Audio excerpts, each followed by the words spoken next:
સર્વ મુક્તોને ભાવથી ભેટીને હૈયાના હેતથી જય સ્વામિનારાયણ. વહાલા મુક્તો, જેના અનુષ્ઠાનથી, જેના પાઠથી આજે સેંકડો ને હજારો રોગી નિરોગી થાય છે, દુખિયા સુખિયા થાય છે, નિર્ધન ધનવાન બને છે, અનેક લોકોના સહજમાં મનોરથ સિદ્ધ થાય છે, પરિવારમાં એકતા સધાય છે. વળી જેની જોબ છૂટી ગઈ હોય, નોકરી છૂટી ગઈ હોય તો એને નોકરીનો પણ સંયોગ મળે છે. અરે વિદેશના વિઝા પણ પાસ થઈ જાય છે. એવા યોગ સમ્રાટ ગોપાળાનંદ સ્વામીના આસને આજે વડતાલ ધામમાં ચાલતા 3 અનુષ્ઠાનની મારે દિવ્ય અને ભવ્ય વાતો કરવી છે. આ ત્રણેય અનુષ્ઠાન એ પુરુષોત્તમ નારાયણે સિદ્ધ કરેલા, પુરુષોત્તમ નારાયણે પાસ કરી એના ઉપર દસ્તાવેજી સિક્કા મારેલા અનુષ્ઠાનો છે. પોઈન્ટ 1, યોગ સમ્રાટ ગોપાળાનંદ સ્વામી કૃત અર્ચા અવતાર સ્તોત્ર. પોઈન્ટ 2, સર્વાવતારી ભગવાન સ્વામિનારાયણે ભક્ત ચિંતામણીમાં 142માં પ્રેમથી નખાવેલું ગોપાળાનંદ સ્વામીનું પ્રકરણ. અને પોઈન્ટ 3, આજે પણ દેશ વિદેશમાં જેના અનુષ્ઠાનથી અનેક લોકો સુખિયા થાય છે, ભૂત પ્રેતાદિકના ઉપદ્રવો નષ્ટ થાય છે, એવા બીજ મંત્રનો અલૌકિક ઇતિહાસ ક્રમથી આપણે સાંભળીએ. પહેલો ઇતિહાસ છે અર્ચા અવતાર સ્તોત્રનો. સર્વાવતારી ભગવાન સ્વામિનારાયણે સંવત 1881 કારતક સુદ 12 ધામધૂમથી ભવ્યતાપૂર્વક વડતાલ ધામમાં દેવોની પ્રતિષ્ઠા કરી. મધ્ય દેરામાં લક્ષ્મીનારાયણ દેવ, પછી એક બાજુ ધર્મદેવ ભક્તિ માતા વાસુદેવ, એક બાજુ સર્વાવતાર ધરતારમ ભુક્તિ મુક્તિ પ્રદાયકમ વંદેહમ શ્રેષ્ઠ દેવમ તમ હરિકૃષ્ણમ મનોહરમ. અમારા હે ઈષ્ટ, અમારા ઈષ્ટ અને અભિષ્ટ ફળ પ્રદાતા એવા હરિકૃષ્ણ મહારાજ, અને સાથે રાધા કૃષ્ણ સંયુક્ત રાધા કૃષ્ણ દેવ.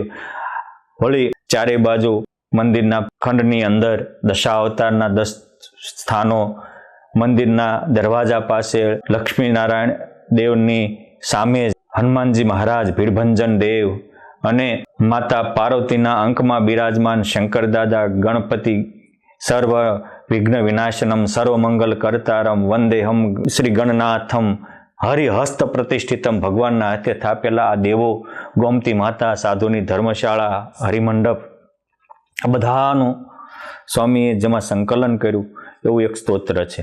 પરંતુ ભગવાન સ્વામિનારાયણે 1881માં જ્યારે આ દેવોની પ્રતિષ્ઠાઓ કરી, આકાશમાંથી મુક્તોએ દેવોએ પુષ્પની વૃષ્ટિ કરી, એ વખતે 1,60,000 જેટલા હરિભક્તો એક ગણના મુજબ આવ્યા હતા.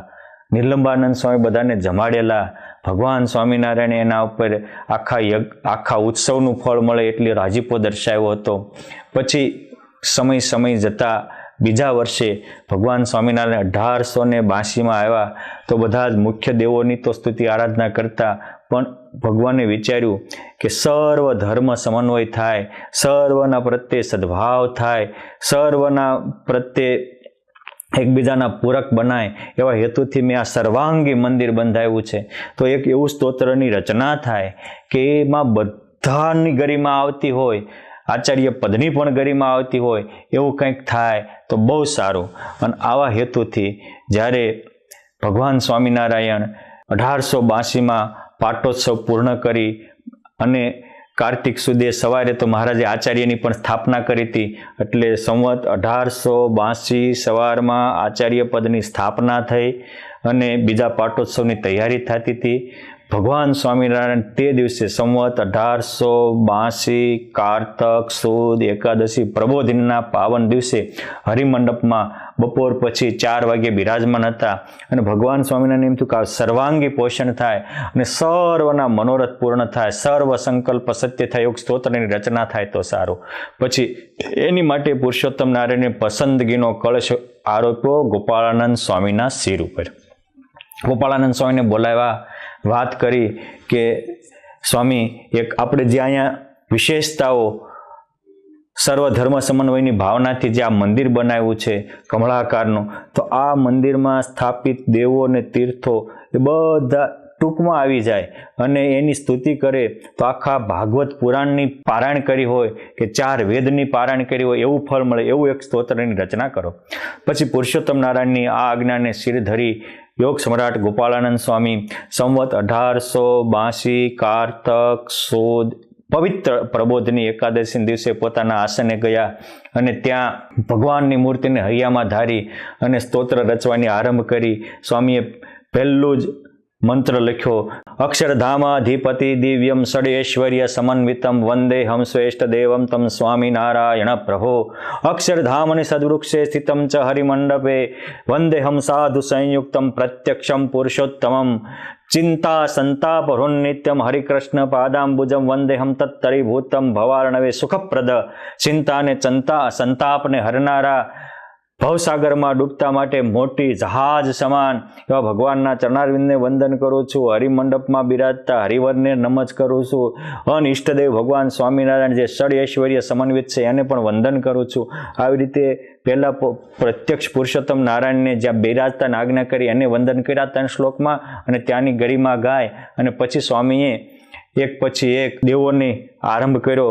પ્રથમ જ લખ્યું કે ધર્મ ભક્તિ વાસુદેવમ ભક્ત દોષ નિવારકમ વંદેહમ દુઃખ હરતારમ વિદ્યા શક્તિ યશોપ્રદ. વિદ્યા શક્તિ યશને આપનારા, તમામ દુઃખોને નિવારનારા, તમામ દોષોને નાશ કરનારા એવા હું ધર્મ ભક્તિને વાસુદેવને વંદન કરું છું. વળી લખ્યું શ્રીકાંતમ દ્વારિકાધીશમ લક્ષ્મીનારાયણમ તથા વંદેહમ શ્રેષ્ઠ દાતારમ દેશ વૃત્તાલયે સ્થિતમ. વરતાલ ધામમાં બિરાજમાન, મધ્યખંડમાં બિરાજી અને બધાને ઇષ્ટ ફળને આપનાર શ્રેષ્ઠ દાતારમ એવા રણછોડરાય સહિત લક્ષ્મી નારાયણ દેવને હું વંદન કરું છું. આવી રીતે સ્વામીએ આ અર્ચા અવતાર સ્તોત્રમાં થોડુંક આપણને એમ થાય કે તે દિવસ લક્ષ્મીનારાયણ દેવ હતા, પણ સ્વામીએ ભવિષ્યને પણ એમાં ગૂંથી લીધું છે. અને આવી રીતે આ સ્તોત્ર આખું રચના કરી અને પછી ભગવાન સ્વામિનારાયણ પાસે લાવ્યા. ભગવાન સ્વામિનારાયણ એકાદશીની રાત્રિએ આ સ્તોત્રનું વાંચન કર્યું. એટલા બધા રાજી થયા અને પછી કહેશે કે સાંભળો પરમહંસો ભક્તો, સાંભળો આ વિક્રમ સંવત 1882 કારતક સુદ એકાદશી તારીખ 21/11/1825 અને સોમવારના પવિત્ર દિવસે યોગ સમ્રાટ ગોપાળાનંદ સ્વામીની પ્રેમ અને મહિમા નીતરતી કલમે લખાયેલું આ અર્ચાવતાર સ્તોત્ર એ જે મનુષ્ય આનો નિત્ય પાઠ કર્યા પછી 2 હાથ જોડી પૂર્ણ શ્રદ્ધા અને પૂર્ણ વિશ્વાસપૂર્વક આનો પાઠ કરશે અથવા દર પૂનમે વડતાલ ધામમાં આવી આ સ્તોત્રનો એકવાર પાઠ કરશે, એના પુરુષોત્તમ નારાયણ સર્વ મનોરથ પૂરા કરશે. એનામાં નવધા ભક્તિ પ્રગટ થશે. આ સ્તોત્રનો પાઠ કરનાર વ્યક્તિ આ લોકમાં મહાસુખી થશે, પરલોકમાં પણ અતિ સુખને પામશે. જીવતા લાખનો મરે 1.25 લાખનો બની જશે. એટલું જ નહીં, આ સ્તોત્રનો પાઠ કરનારને અક્ષય ફળ મળશે અને અમારી તથા અમારા સંતોની પ્રસન્નતાનો એ પાત્ર બનશે. માટે જે મનુષ્ય શ્રદ્ધાપૂર્વક નિત્ય આ સ્તોત્રના 11 પાઠ કરશે તો એ રોગી છે એ નિરોગી થશે, નિર્ધન ધનવાન થશે, દુખિયા સુખિયા થશે, માથે ઋણ હશે એ ટળી જશે, મારા બાપ શોક ભય અને શત્રુ હશે તો ત્યાંના દુઃખ પણ નાશ થશે. અરે આ સ્તોત્રનો પાઠ કરનાર વિદ્યાર્થી વિદ્યાને પામશે અને વિદ્યા સાથે સદવિદ્યા અને બ્રહ્મ વિદ્યાનો પણ અધિકારી થશે. ધનાર્થી ધન પામશે, કામાર્થી તમામ મનોકામનાને પૂર્ણ કરશે અને મોક્ષાર્થીને મોક્ષ મળશે. માટે 4 પુરુષાર્થની સિદ્ધિને આપનાર આ નિશ્ચય અદ્ભુત ભુક્તિ મુક્તિ પ્રદાતા સ્તોત્ર છે. માટે અમારા આશ્રિત સત્સંગી હોય અથવા તો ધરતી ઉપર કોઈ પણ મનુષ્ય હોય જેનામાં શ્રદ્ધા ભક્તિ હોય એવા નાના મોટા કોઈ પણ બાય ભાઈ ત્યાગી ગૃહી શ્રદ્ધાથી આ સ્તોત્રનો પાઠ કરશે, એના સર્વ કારણના કારણ પુરુષોત્તમ નારાયણ સર્વ મનોરથ પૂર્ણ કરશે. આ રીતે સ્વયં ભગવાન સ્વામિનારાયણ પોતે જ ગોપાળાનંદ સ્વામી પાસે આ સ્તોત્ર રચાવ્યું, આ સ્તોત્રનો પોતે સભામાં પાઠ કરાવ્યો, આ સ્તોત્રનો મહિમા ગાયો અને આ સ્તોત્રની રચના થયા બાદ ભગવાન સ્વામિનારાયણ સન્મુખ પણ ઘણીવાર આ સ્તોત્ર સંતો ભક્તોએ ગાયું છે, વિશ્વાસથી આના પાઠ કર્યા છે અને પાઠ કરનારના પૂર્ણ પુરુષોત્તમ નારાયણે સર્વે મનોરથ પૂરા કર્યા છે. માટે સુખી થવું હોય તો પૂર્ણ વિશ્વાસ સાથે, મહિમા સાથે, પ્રેમ ભીના હૃદયે રચાયેલા આ સ્તોત્ર આપણે પણ પાઠ કરશું તો આપણામાં પણ અલૌકિક શક્તિ નિર્માણ થશે. આ તો યોગ સમ્રાટ ગોપાળાનંદ સ્વામી અનેક સામર્થ્યના ધણી હતા, એટલે સ્વામીએ પોતાની શક્તિ આમાં મૂકી છે. આજે એનું મૂર્તિમાન સ્વરૂપ અનેકને દેખાઈ રહ્યું છે. આજે વડતાલ ધામમાં રોજે આપણે ગમે ત્યારે જઈએ ત્યારે સ્વામીના આસને કોઈ ને કોઈ 2, 5, 25 શ્રદ્ધાળુઓ આ સ્તોત્રના પાઠ કરી અને પોતાના મનોરથ સિદ્ધ કરે છે. એના દસ્તાવેજી પુરાવા છે. એક પરચાને પ્રસંગ કહેવા બેસું તો મોટી કથા થાય, પરંતુ આવું અલૌકિક અર્ચા અવતાર સ્તોત્ર જો તમે ક્યારે દુઃખી હોય, મનમાં મૂંઝાતા હોય, પરિવારમાં અશાંતિ હોય તો પ્રેમથી 11 પાઠ કરશો. પુરુષોત્તમ નારાયણ તમારા મનોરથ પૂર્ણ કરશે. હવે આપણે ઇતિહાસ લઈએ છીએ બીજો ભક્ત ચિંતામણીના 42મા પ્રકરણનો.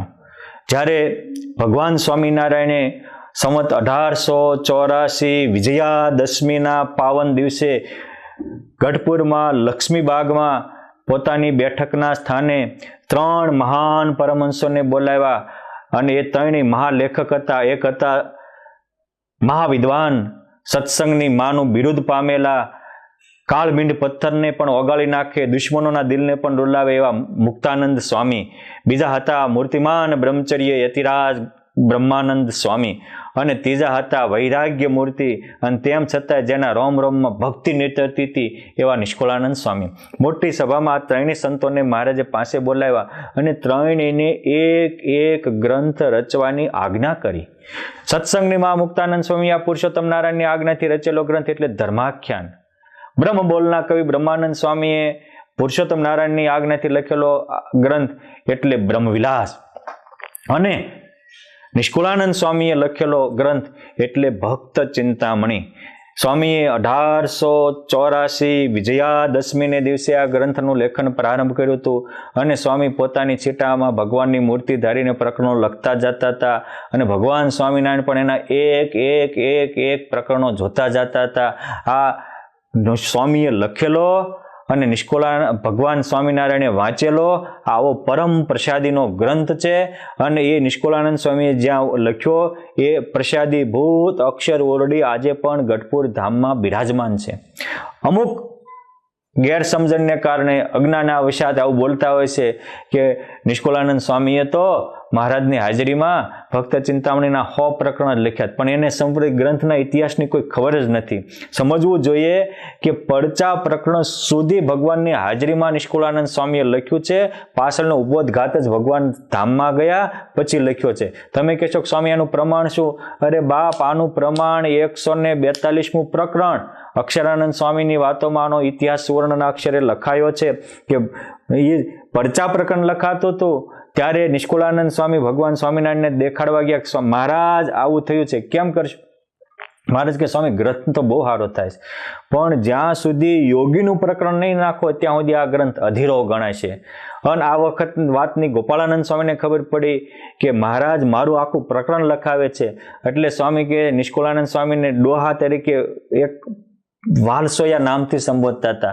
એટલે વાલથી કહે છે કે ડોસા મારું પ્રકરણ ન હોય, પ્રકરણ તો પુરુષોત્તમ નારાયણ. આ કેવા વિરક્ત હશે. આજે તો અમુક વ્યક્તિઓ પોતાના પ્રકરણને પોતાની મહિમા ગાવા માટે સ્પેશિયલ માણસો રાખે છે. પોતાના કીર્તિ થતી હોય, કીર્તિ માટે તો ખંજવળ હાલે ને, જો કીર્તિમાં પોતાનું નામ ન લખ્યું હોય તો દેવનું કામ હોય બગાડ નાખે. દેવનું કામ આવું પણ આ બધું આંખે દેખેલા અહેવાલો છે. ત્યારે આ કેટલા વિરક્ત હશે કે આખું પુરુષોત્તમ નારાયણ પ્રકરણ નખાવે છે છતાંય તે નાખતા નથી. અને પુરુષોત્તમ નારાયણ આવા વિરક્ત પુરુષોનો મહિમા કેવો અદ્ભુત બુલંદ કંઠે લોકો સમજ પહોંચાડવા ઈચ્છે છે. અને એટલે એ પુરુષોત્તમ નારાયણે કહ્યું કે સ્વામી એકને ના પાડશો ને તો હજારોના હૈયામાં રહીને અમે તમારો મહિમા ધરતી ઉપર વિસ્તારશું. આ પુરુષોત્તમ નારાયણને તે સ્વામી પ્રત્યે કેવો ભાવ હશે કે અમે હજારોના હૈયામાં રહીને તમારો મહિમા પ્રવર્તાવશું. અને આજ મને કહેતા આનંદ થાય કે સ્વામિનારાયણ સંપ્રદાયમાં સ્વામિનારાયણ ભગવાનના ચરિત્રો પછી સૌથી વધારે કોઈ એક સંતના પ્રસંગો તમામ ગ્રંથોમાં લખાણા હોય તો એ યોગ સમ્રાટ મૂળ અક્ષર મૂર્તિ ગોપાળાનંદ સ્વામીના છે. અને આ અર્ચાવતાર સ્તોત્ર પછી આ પ્રકરણ ભગવાન સ્વામિનારાયણે નખાવ્યું, નિષ્કુળાનંદ સ્વામીએ લખ્યું, અને લખીને ભગવાન સ્વામિનારાયણ એટલા રાજી થયા કે ભગવાન આશીર્વાદની ઝડી વરસાવતા કહે છે કે હે ભક્તો, તમારા જીવનમાં ક્યારેય દુઃખ આવે, ક્યારેક તમે નાશીપાત થઈ જાઓ, હરેરી જાઓ, તમારા પરિવારમાં સંકટ આવે, આ ગોપાળાનંદ સ્વામીના અમે નખાવેલા પ્રકરણ 142 પાઠ કરજો. બધા જ દુઃખના વાદળા વિખાઈ જશે અને શાંતિનો તમારા જીવનમાં સૂર્યોદય ઉદય થશે. માટે આવું અદ્ભુત આ પ્રકરણ છે. આ પ્રકરણના પાઠો વર્ષોથી થાય છે. એમાં પણ યોગ સમ્રાટ ગોપાળાનંદ સ્વામીની પરંપરાના સંતો અને વડતાલ ધામના બધે શાખા પ્રશાખાના પરંપરાના સંતો ડેલી સવાર સાંજ સમૂહમાં બેસી અને ભગવાનની આરતી થયા પછી સ્વામીને ત્યાં આ સ્તોત્રનો પાઠ કરે છે અને છેલ્લે સદગુરુ દેવની જય એમ બોલીને પાઠનો પૂરો થાય. આ વર્ષોથી ક્રમ ચાલે છે. આજે કેટલાય વડતાલ ધામમાં સંતો છે, સંપ્રદાયમાં અનેક સંતો ભક્તો છે, જ્યાં હોય ત્યાં વસી અને આ સ્વામીના પ્રકરણનો પાઠ કરે છે. અને પાઠ કરવાથી અનેક દુખિયા સુખિયા થયા છે, અનેક રોગી નિરોગી થયા છે, અનેક નપાસ થવાની કક્ષાએ પાઠ કર્યો અને ભગવાન એને કેટલાય ઊંચા ક્રમે પાસ કરી દીધા છે. આ રીતે વિદ્યાર્થીઓને, બહેનોને, ભાઈઓને બધાને જો મહાસુખ આપતું હોય તો આ ભક્ત ચિંતામણીનું 142મું પ્રકરણ છે.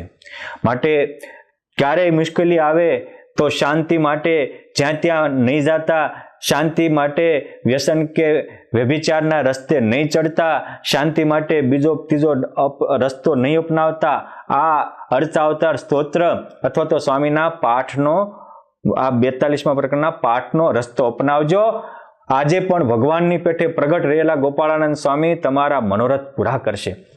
આ બધા જ ઇતિહાસો યોગ સમ્રાટ ગોપાળાનંદ સ્વામીનું જીવન જે 3 ભાગમાં વિસ્તારથી લખાયું છે એમાં છે જ, પરંતુ હું એક અલગથી કહું છું. અને હવે આપણે સાંભળીએ બીજ મંત્રનો મહિમા. આજે તો હજારો મંદિરોમાં, હજારો ઘરે, હજારો બહેનો ભાઈઓ, સંતો, સાંખ્યોગી માતાઓ આ ગોપાળાનંદ સ્વામી રચિત બીજ મંત્રનું અનુષ્ઠાન કરે છે, આહુતિઓ આપે છે. અને હું ગર્વથી કહી શકીશ કે આ મંત્રમાં તાકાત તો હતી જ, પરંતુ એને આ સંપ્રદાય સુધી તાકાતના દર્શન કરાવનારા કોઈ પહેલા પુરુષ હોય તો એ સરદાર ધામના પરમ પૂજ્ય સદગુરુ શ્રી નિત્ય સ્વરૂપદાસજી સ્વામી અને એમના મંડળના સંતો છે. સ્વામીને પ્રેરણા થઈ. હવે આ રચના થઈ ક્યારે, આનો ઇતિહાસ શું? તો જે મેં વાંચ્યું છે, મેં પરંપરામાં સાંભળ્યું છે અને મારી સ્મૃતિમાં છે એ પ્રમાણે હું કહું કે ગોપાળાનંદ સ્વામીનું જન્મસ્થાન ટોરડામાં. સ્વામીના ફાધરનું નામ મોતીરામ, એમના ફાધરના એક ભાઈ હતા, એનું નામ હતું દત્તરામ. એ દત્તરામના દીકરા હતા ઈશ્વરભાઈ. ખુશાલભાઈ અને ઈશ્વરભાઈ બંને કઝિન બ્રધર થાય અને બંને મિત્ર હતા. અને ખુશાલ ભગત ભાઈ જે કામ કરે, ખુશાલ ભક્ત બાળ, ખુશાલ મુક્તરાજ, એ બધા જ પ્રસંગો એ ઈશ્વરામે પોતાના ચોપડામાં નોંધ્યા છે. અને એ બધા જ ગોપાળાનંદ સ્વામીના જીવનમાં, યોગેશ્વર ગોપાળાનંદ સ્વામીમાં અમુક અંશે પ્રકાશિત થયા છે. પરંતુ જ્યારે ગોપાળાનંદ સ્વામી ત્યાગી થવા માટે એને મોટો જંગ ખેડવો પડ્યો હતો. કેમ છે? એના પિતાના એકના એક દીકરા હતા. આખા પ્રદેશના લોકોને સ્વામી પ્રત્યે શ્રદ્ધા હતી અને સ્વામી કાળા ઉનાળે વરસાદ વરસાવતા હતા, મળદા બેઠા કરતા હતા, રોજ ભગવાન પણ એને આરે રમવા આવતા હતા. જમવા નહીં હોય, રમવા ભેરું બની ભગવાન સાંભળ્યો નિત્ય રમવા આવે. અને એ જ્યારે છેલ્લી વારે વિક્રમ સંવત 1883 વૈશાખ સુદ અખાત્રીજને દિવસે છેલ્લું સ્વામીએ 10મી વાર ઘરનો ત્યાગ કર્યો, ત્યારે બધાને ખબર પડી ગઈ કે હવે તો સ્વામી જનારા જ છે. એટલે બધા ગામ વિવાસી કહે છે કે સ્વામી તમે હતા તો અહીંયા નદીમાં ભૂત હોય, તમે જાઓ સંકલ્પ કરો, ભૂત ભાગી જાય, અમે નિર્ભય થઈએ. વરસાદ ન હોય, તમારી પ્રાર્થના કરીએ, વરસાદ આવે. કોઈ મૂંગો હોય તમારી પાસે લાવી બોલતો થાય, કોઈ આંધળો હોય તમારી પાસે લાવી તમારા સંકલ્પથી દેખતો થાય. હવે તમારા વિના અમારો આધાર કોણ? ત્યારે સ્વામી કહે છે કે હું તમારા બધાના સુખ માટે, આધાર માટે એક મંત્ર રચી દેતો જાઉં છું. અને યોગ પ્રક્રિયા સાથેનો યોગિક સાધનાના અંદર રાખીને અને પરમાત્મા સુધી એ મંત્રનો નાદ પહોંચે એવા હેતુથી સ્વામીએ આ બીજ મંત્રની રચના કરી. અને એ બીજ મંત્ર સૌ પ્રથમ એ દિવસે જે ગોપાળાનંદ સ્વામીનો ચોપડો લખનારા ઈશ્વરભાઈ હતા, એમણે એમાં એના ચોપડામાં છેલ્લા પાને લખેલો. પછી એ પ્રદેશમાં લોકો એના અનુષ્ઠાન કરતા હતા, પણ સ્વામી તો પછી સંત થઈ ગયા એટલે એ અનુષ્ઠાન એ ટોરડા અને એ પૂરતું સીમિત થયું. એ ઈશ્વરભાઈના દીકરા અમદાવાદ રહેવા આવ્યા અને એ વખતે અમદાવાદમાં એક ચોનીભાઈ પટેલ બહુ પ્રતિષ્ઠિત હતા, દેસાઈ પરિવારના. એમના દીકરા નટવરલાલ હતા. અચાનક સોનીભાઈ ભયંકર બીમારીમાં સપડાયા. અનેક ડોક્ટરો, વૈદ્યો, હકીમોએ 2 વર્ષ સુધી એમની રીતે ઉપચારો કર્યા, દવાઓ કરી, છેવટ બધાએ હાથ ધોઈ નાખ્યા. હવે એ ચિમન બાપા માંદગીના છેલ્લા શ્વાસ ગણતા હતા. એ વખતે આ ઈશ્વરભાઈના દીકરા ત્યાં એને ખબર પડી, સત્સંગીના નાતે એમની ખબર કાઢવા ગયા અને એની આ બીજ મંત્રની વાત કરી કે આ પરંપરામાં અમારી પાસે આ બીજ મંત્ર છે અને આ બીજ મંત્રથી અનેક આવા નિરોગી થયા છે, અનેક દુખિયા સુખિયા થયા છે, તમે આનું અનુષ્ઠાન કરો. અને એમાં જે વિધિ કરેલો છે એ વિધિ મુજબ એ ચોની બાપાએ એમના પરિવારે પહેલા અમદાવાદમાં એનું અનુષ્ઠાન કર્યું અને એ અનુષ્ઠાનથી જે 2 વર્ષથી દુઃખી હતા, રોગી હતા, ડોક્ટરો વૈદ્યોનું કામ નહોતું હાલતું, એ કામ ગોપાળાનંદ સ્વામીએ રચેલા બીજ મંત્રે ચમત્કાર સર્જ્યો અને એને કારણે એ નિરોગી થયા, સુખિયા થયા. પછી સૌ પ્રથમ એને યોગેશ્વર ઐશ્વર્ય મૂર્તિ ગોપાળાનંદ સ્વામી નામનું નાની પુસ્તિકા લગભગ 100 પેજની લખેલી. પછી જ્યારે એ ધામમાં ગયા ત્યારે આ બીજ મંત્રના પ્રતાપે પુરુષોત્તમ નારાયણ એને તેડવા પધાર્યા હતા. ગોપાળાનંદ સ્વામીના પણ એને દિવ્ય દર્શન થયા હતા. એ ધામમાં ગયા ત્યારે એના પુત્ર નટવરલાલને કહેતા ગયેલા કે આ પુસ્તિકા મેં લખી છે, એ તું પ્રકાશન કરજે. પછી પહેલી વહેલી આજથી સમથિંગ 75 થી 80 વર્ષ પહેલા નટવરલાલભાઈ ચોનીલાલભાઈ દેસાઈ પટેલે અમદાવાદથી પ્રકાશન કરેલી અને એમાં આ ઇતિહાસનો આખો અનુક્રમ લખાયેલો છે. પરંતુ કોઈ કરોડો રૂપિયાનો હીરો હોય અને એ ધરતીમાં દટાયો હોય તો ભલે ગમે એટલી ધૂળ ચડી હોય, પણ એ દટાયેલો જેથી નીકળશે તેથી કરોડોનો જ કિંમતી નીકળશે. કોઈ હોનું હોય અને તમે 100 વર્ષ સુધી દાટી રાખો, કાઢો ત્યારે હોનું એટલું જ કિંમતી નીકળશે, એને કાટ નહીં લાગે. એ જ રીતે આ મહામંત્ર બીજ મંત્ર એ દટાયેલો હીરો હતો, પરંતુ જ્યારે કોરોનાની મહામારી આવી, બધા હારા મોટા મોટા ડોક્ટરો અને મોટા મોટા આખા વર્લ્ડ હેલ્થ ઓર્ગેનાઇઝેશન ચલાવનારા પણ ધ્રુજી ગયા, મોટા મોટી મહાસત્તાઓ પણ ધ્રુજવા લાગી. ત્યારે પૂજ્ય નિત્ય સ્વરૂપ સ્વામીને સંકલ્પ થયો અને આ મંત્ર અમદાવાદ દેશથી પહેલા પ્રચલિત થયેલો, એટલે અમદાવાદથી આચાર્યશ્રીની આજ્ઞાથી ગોપાળાનંદ સ્વામીની વાતો પ્રકાશન થયેલી, એમાં પાછળ મુકાતો હતો. વળી સારંગપુર ધામથી હનુમાનજી મહિમાનું સ્તોત્ર થયું તો એમાં પણ આ મંત્ર લખાતો હતો. અને પછી કુંડળ ધામથી જ્યારે ગોપાળાનંદ સ્વામીની વાતો વિભાગ વાઇઝ એક ચેપ્ટર વાઇઝ કરીને પ્રકાશન કરી ત્યારે આ બીજ મંત્ર પણ એમાં છાંયથી છપાયો અને આ બીજ મંત્રનો સ્વામીએ પોતે પોતાના જીવનમાં અનુષ્ઠાન કર્યું અને એનામાં જે ઉર્જા આવી, તાકાત આવી અને પછી એને કીધું કે સંતો આપણે આનો યજ્ઞ ચાલુ કરો અને વહેલો યજ્ઞ ચાલુ થયો અને એની જ્યોત આજે આખા સત્સંગમાં જગી રહી છે અને એના દ્વારા હજારોના કામ થઈ રહ્યા છે. માટે આવો અદ્ભુત બીજ મંત્ર આપણે એનો એક મંત્ર એ સરદાર ધામથી જે પ્રકાશન થયો છે એ જ સાંભળી અને આપણે એનો મહિમા આત્મસાત કરીએ. અસ્તુ. જય સ્વામિનારાયણ.